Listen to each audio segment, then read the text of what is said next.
a God we serve who picked the fire for you and said the one that I pick won't burn you. He picked the water for you and said the one I pick, it won't overwhelm you. He picked the enemies for you. Even though there are many, he said they will come in one way and they shall flee. Somebody said 7 different ways.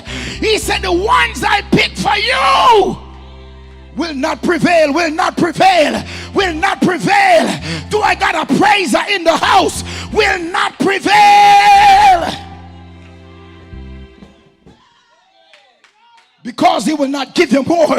Touch somebody and tell them he will not give you more than you are able to handle. Pastor Reid, God, he will not give you more than you can handle. It may look like death, but God said you won't die because I did not pick out your casket. He said I picked out life, and that's why when the enemy comes, he cannot prevail because God said I picked your battle.